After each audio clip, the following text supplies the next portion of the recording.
compared to their parents and caregivers, children have become experts at using technology because of how it's evolved over the years. And this has made it easier to curb impulsive spending and allow children to learn the differences between needs and wants because of the availability of information.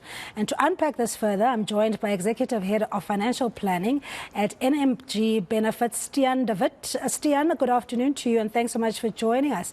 I mean, it is fair. I mean, parents also have their uses. We do come with experience and wisdom and give the value systems and structure to our children. But are we saying that the youngsters are more astute when it comes to financial matters because of the evolution of technology? Cindy, thank you. Yeah, I think it's a yes and no question. First of all, people do and children do what they see their parents model. So unfortunately, that is one of the biggest challenges we have, is that parents still model that we don't have a culture of saving and spending, of saving in South Africa, and spending is rife. And unfortunately, with interest rates being high, a lot of people do not save. So there are some stuff that children can be taught from a young age, from as young as 7. You don't have to wait until your child is 15, 16 years old. You can start instilling habits from a very, very young age. Let's speak of those habits, Stian, because as you're saying, if we perpetually do the same thing or the wrong practices, we will find ourselves in the same financial mess intergenerationally. And this is where poverty and strife also happens. So what are those key steps in just teaching the basic principle of financial literacy and how to conduct your affairs? If I may be very practical about it, one of the things that children can be taught from a very, very young age is 70% of the money that if you give them pocket money, that's theirs to use.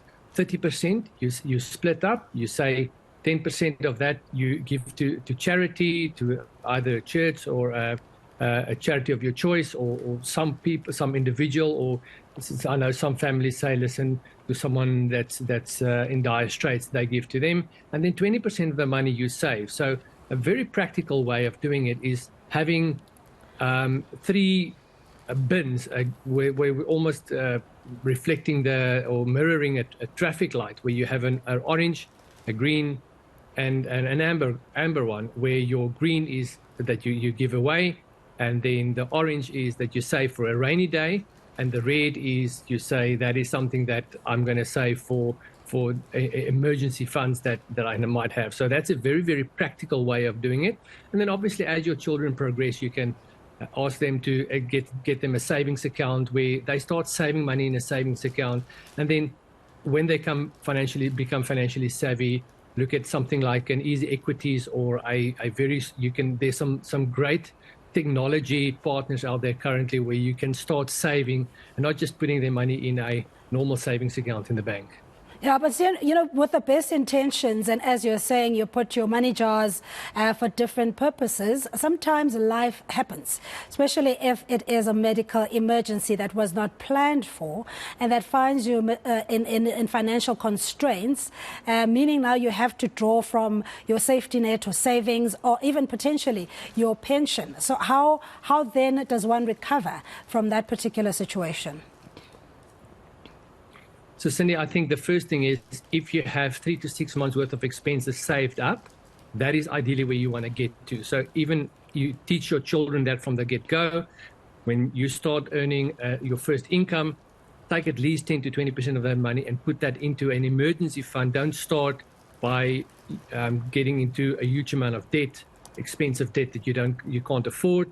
Rather save that. But when you get to a place where you unfortunately do not have the means to sustain that unexpected expenses that you have, unfortunately, a lot of people go into debt. The last thing you want to do is go to a loan shark or someone that has that charge exorbitant interest rates. But when you go to the bank or to a credit facility where they give you that type of debt, it's important that you get some help. You might want to go to a financial planner or get help with someone, a financial coach or someone that can guide you. There are ways in which you can go and say, I take my highest interest debt and I pay that off first, but don't one of the biggest things you don't want to do is try to rob Peter to pay Paul.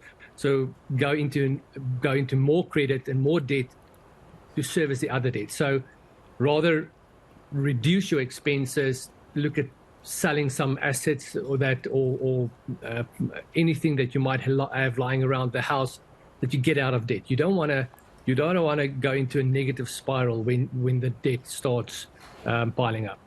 All right, Stian, we're going to have to leave it there. That's Executive Head of Financial Planning at NMG Benefits, Stian De Witt, talking about the principles and the importance of teaching children from a very young age the financial disciplines and also delaying instant gratification, the differences between needs and wants as a principle in your home, that children may not find themselves in a financial rut later on in life.